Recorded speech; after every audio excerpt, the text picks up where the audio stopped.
देख रहे हैं टीवी 24 नेटवर्क और मैं हूं आपके साथ आकांक्षा यादव। बिहार की 243 विधानसभा सीटों पर होने वाले चुनाव को लेकर सियासी बिगुल फूंका जा चुका है, जिसके चलते सियासी दलों की ओर से अभी से ही चुनावी अखाड़ा तैयार किया जा रहा है और इस चुनावी अखाड़े में अभी से ही सभी दल के नेताओं ने उतरते हुए एक दूसरे को चित करने की तगड़ी रणनीति बनानी शुरू कर दी है।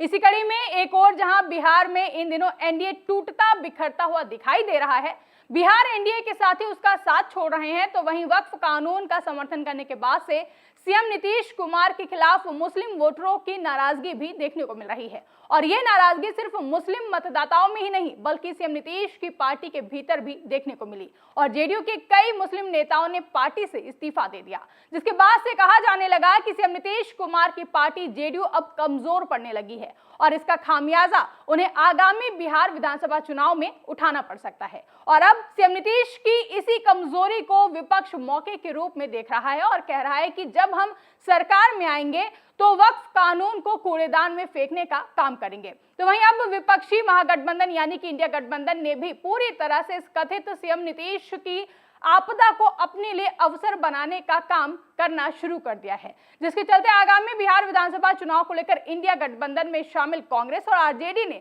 हाल ही में दिल्ली में एक बैठक कर विधानसभा चुनाव को लेकर तगड़ी रणनीति बनाई, जो कि बिहार एनडीए और बिहार के सीएम नीतीश कुमार के लिए बड़ी चुनौती बनकर सामने आ सकता है। बता दें कि बिहार में एनडीए और विपक्षी इंडिया गठबंधन में चुनावी मुकाबला है, जिसके लिए भले ही अभी बिहार की 243 विधानसभा सीटों पर होने वाले चुनाव में 5 से 6 महीनों का समय बचा हुआ है, लेकिन दोनों ही गठबंधनों की ओर से अभी से ही अपनी अपनी सियासी बिसात बिछानी शुरू कर दी गई है। तो वहीं अब विपक्षी इंडिया गठबंधन भी मजबूती के साथ आगामी चुनाव को लेकर पूरी तरह से एक्टिव मोड में आ चुका है। एक और जहां आज बिहार एनडीए को राष्ट्रीय लोक जनशक्ति पार्टी के मुखिया यानी कि बीते दिनों में राष्ट्रीय जनशक्ति पार्टी के मुखिया पशुपति कुमार पारस ने गठबंधन से नाता तोड़ने का ऐलान कर दिया था, तो वहीं अब एनडीए के साथ वो नहीं रहेंगे ये भी उन्होंने कहा था, जो कि बिहार चुनाव से पहले एनडीए के लिए एक बड़ा झटका माना गया है। तो वहीं अब कांग्रेस और आरजेडी ने दिल्ली में एक बैठक कर आगे की रणनीति बनाई। तो वहीं बिहार चुनाव को लेकर महागठबंधन की बीते कल एक महत्वपूर्ण बैठक हुई है। ये मीटिंग करीब 3 घंटे चली, जिसमें सभी घटक दलों के नेता शामिल हुए। मंथन के बाद एक संयुक्त प्रेस कॉन्फ्रेंस भी हुई, जिसमें बिहार कांग्रेस प्रभारी कृष्णा अल्लावरू और नेता प्रतिपक्ष तेजस्वी यादव ने चुनाव की रणनीतियों के बारे में विस्तार से बताया। इसमें इंडिया गठबंधन के तमाम दलों ने अपनी बातें भी रखी। वहीं आरजेडी नेता तेजस्वी यादव ने तो साफ कहा कि हर एक मुद्दे पर मजबूती के साथ लोगों के बीच जाएंगे और जनता की सरकार बनाएंगे। प्रेस कॉन्फ्रेंस के बाद कांग्रेस बिहार प्रभारी कृष्णा अल्लावरू ने कहा कि जनता के मुद्दों के बीच जनता की आवाज बनकर मोदी जी अमित शाह और सीएम नीतीश से सवाल करेंगे। कैंपेन की क्या रणनीति होगी, कॉमन मिनिमम प्रोग्राम क्या होगा, घोषणा पत्र कंबाइंड कैसे बनेगा, जिला स्तर और प्रखंड स्तर पर कोऑर्डिनेशन कैसे होगा, वोटर्स लिस्ट में धांधली जो होती है इनकी रूपरेखा और मजबूती से इंप्लीमेंट करेंगे। कोऑर्डिनेशन कमेटी बनाई गई है, जिसके नेतृत्व तेजस्वी यादव जी करेंगे। हम जनता के बीच जाएंगे। वहीं इस दौरान बार बार पत्रकारों के सवाल पर कृष्णा अल्लावरू ने सीएम फेस को लेकर कोई जवाब नहीं दिया। हालांकि ये बात तय है कि कोऑर्डिनेशन कमेटी का नेतृत्व जब तेजस्वी यादव को मिला है तो आगे भी महागठबंधन की कमान शायद वही संभालेंगे। और पशुपति पारस के सवाल पर आरजेडी नेता तेजस्वी यादव ने कहा कि आगे की बैठक होगी, उसमें जो तय होगा वो बताएंगे। वहीं बिहार के सीएम नीतीश कुमार की सरकार पर निशाना साधते हुए तेजस्वी यादव ने कहा कि 20 साल से बिहार सबसे गरीब है, 2 करोड़ रजिस्टर्ड पलायन है, बेरोजगारी अपराध पलायन में नंबर 1 है, अपराधी बेलगाम हो चुके हैं, अपराध बढ़ता जा रहा है, लॉ एंड ऑर्डर का क्रिमिनल डिसऑर्डर हो चुका है। सीएम तो अचेत अवस्था में है, लेकिन पीएम मोदी और अमित शाह को जवाब देना चाहिए, बिहार आते रहते हैं। आगे बिहार विधानसभा चुनाव के लिए महागठबंधन की बैठक पर आरजेडी नेता तेजस्वी यादव ने कहा कि आज हमारी पहली बैठक हुई है, बिहार के लोगों की क्या चिंता है उस पर हमने बात की है। बिहार के लोगों में 20 साल की सरकार के लिए गुस्सा है। बिहार में भ्रष्टाचार और अपराध असल डबल इंजन है, एक इंजन अपराध में है और एक इंजन भ्रष्टाचार में है। ये लोग 20 साल से सरकार में हैं, एक सकारात्मक काम बताएं जिसमें बिहार सबसे आगे हो। हम सबने जनता के सभी मुद्दों पर बात की है। इस बार हम यानी कि महागठबंधन बिहार की लड़ाई लड़ रहे हैं। हम मजबूती के साथ जनता के बीच जाएंगे और उनके लिए लड़ेंगे। एक और जहां आरजेडी नेता तेजस्वी यादव ने कहा कि हम मजबूती के साथ जनता के बीच जाएंगे और उनके लिए चुनाव लड़ेंगे, तो वहीं दूसरी ओर वीआईपी पार्टी अध्यक्ष मुकेश सहनी ने बैठक के बाद कहा कि आज बिहार में कोई काम बिना पैसे के नहीं होता है। जनता के सभी मुश्किलों के लिए साथ मिलकर लड़ेंगे।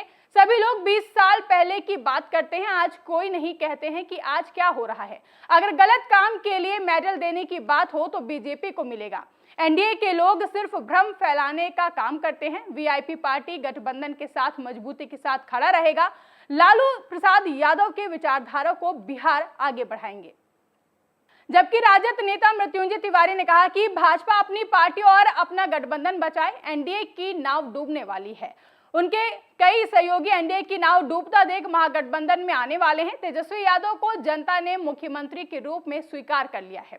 इधर विपक्ष ने कहा कि वो बिहार में सरकार बनाने जा रहा है, तो वहीं बिहार विधानसभा चुनाव 2025 के लिए महागठबंधन की बैठक पर बिहार के उप मुख्यमंत्री सम्राट चौधरी ने कहा कि महागठबंधन को पिछले 3 साल से नीतीश कुमार के नेतृत्व में लगातार हराने का काम होता रहा है, आगे भी ये लोग हारते ही रहेंगे। फिलहाल उप मुख्यमंत्री सम्राट चौधरी ने भले ही कहा कि सीएम नीतीश कुमार के नेतृत्व में चुनाव लड़ा जाएगा, लेकिन बीच बीच में बीजेपी के कई नेताओं की ओर से बिहार चुनाव और सीएम नीतीश कुमार के नेतृत्व को लेकर कई तरह के बयान सामने आए हैं, जिसमें ये जाहिर होते दिखाई दिया कि शायद बिहार में बीजेपी सीएम नीतीश कुमार को साइडलाइन करके अपनी सरकार बनाना चाहती है। हाल ही में हरियाणा के मुख्यमंत्री नायब सिंह सैनी ने भी एक कार्यक्रम को संबोधित करते हुए कहा था कि हरियाणा के बाद अब बिहार की बारी है, ये विजय की पताका रुकनी नहीं चाहिए। ये विजय का झंडा बिहार के अंदर भी फहराया जाएगा और हमारे सम्राट चौधरी के नेतृत्व में विजय का झंडा फहराया जाएगा। बता दें कि इस कार्यक्रम में बिहार के डिप्टी सीएम सम्राट चौधरी भी मौजूद थे। तो वहीं सीएम नायब सिंह सैनी से पहले बिहार के डिप्टी सीएम विजय कुमार सिन्हा की ओर से बयान सामने आया था कि अटल बिहारी वाजपेयी को सच्ची श्रद्धांजलि तब मिलेगी जब बिहार में भारतीय जनता पार्टी की सरकार बनेगी। तो वहीं बीजेपी के प्रदेश अध्यक्ष दिलीप जायसवाल की ओर से सीएम नीतीश कुमार को उप मुख्यमंत्री कहते हुए भी सुना जाता है।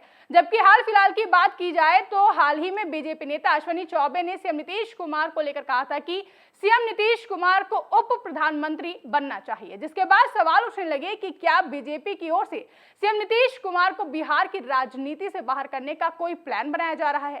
साथ ही कहा तो यह भी जाने लगा है कि बीजेपी महाराष्ट्र की तरह ही बिहार में भी अपना मुख्यमंत्री बनाने का दांव खेल सकती है। हालांकि फिलहाल पार्टी में सीएम नीतीश कुमार के कद का कोई नेता नहीं है, लेकिन लव कुश समीकरण के तहत सम्राट चौधरी के नाम को आगे बढ़ाया जा सकता है। वहीं सीएम नीतीश कुमार ने वक्फ बिल पर जिस तरह से संसद में बीजेपी का समर्थन किया, वैसे में मुस्लिम मतदाताओं का एक खेमा भी उनसे नाराज चल रहा है। इसलिए फिलहाल जेडीयू के एनडीए से अलग होने की संभावना भी काफी कम है। लेकिन सीएम नीतीश और एनडीए के खिलाफ मुस्लिम संगठनों की नाराजगी का फायदा उठाने के लिए विपक्षी महागठबंधन ने अपनी रणनीति बना ली है, जिसके चलते आगामी बिहार विधानसभा चुनाव में विपक्ष एनडीए और सीएम नीतीश कुमार का खेल बिगाड़ने के लिए पूरी तरह से तैयार है।